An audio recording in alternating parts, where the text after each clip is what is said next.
slides up there, you'll see Peekskill. And that was when Paul Robeson gave a concert. And the first concert was completely smashed up. These Ku Klux Klan right-wing thugs in upstate New York, with the support of the police, completely smashed the concert. A week later, the left decided to do it again. This time they got 7,000 or 8,000 trade unionists to ring the entire picnic grounds as a security force. Because there's been so many death threats against Paul Robeson, they were frightened because in the hills any sniper could be undetected.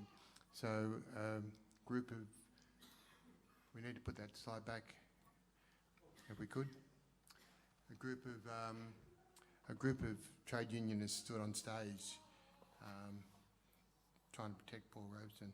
Of course it never worked.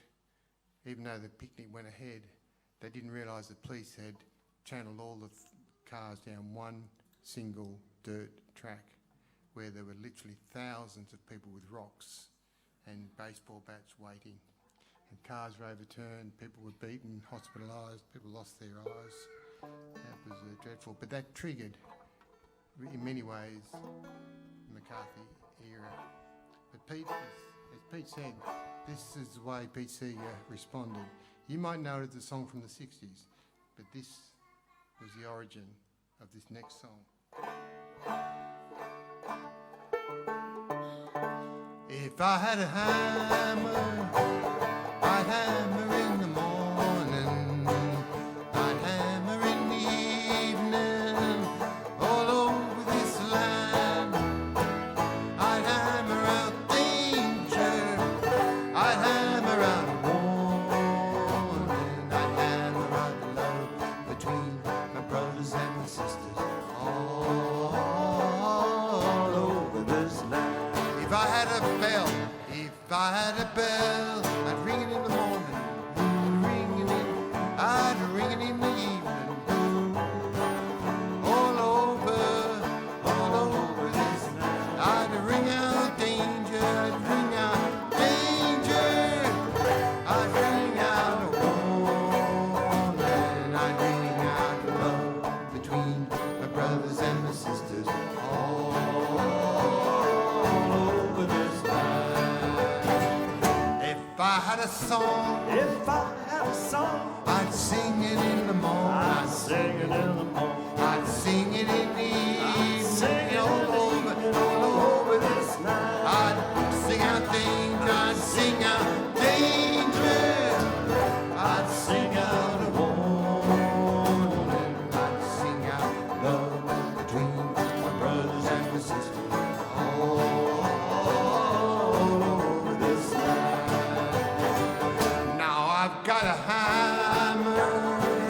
and I've got a bell, and I've got a song to sing all over this land.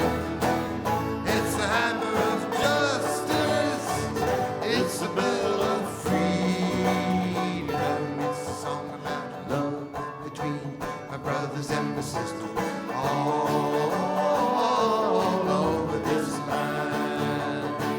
It's a hammer of justice, it's a bell of freedom, it's a song about love between my brothers and my sisters, all over this land.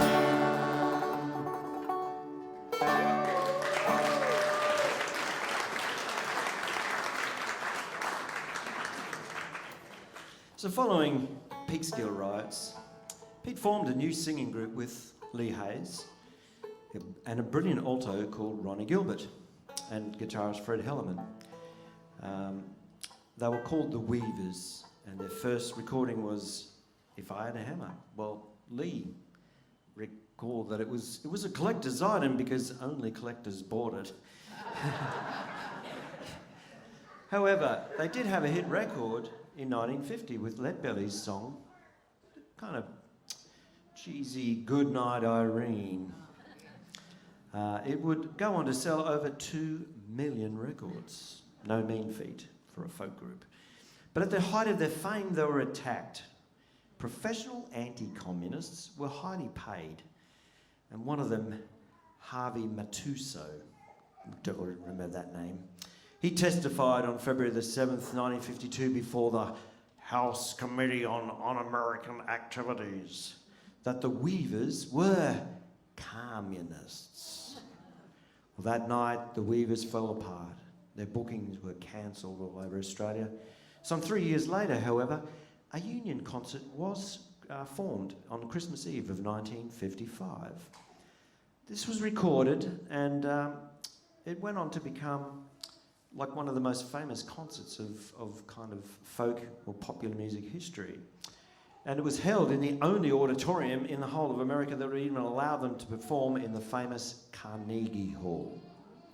So the concert has been named by countless musicians, I think Joan Baez even, who went on to achieve fame because that was the concert that made them want to start to sing and become a musician. So one of the songs they did perform, we won't do Irene Goodnight, but one of the ones they did was another Lead Belly song, and simply called The Midnight Special.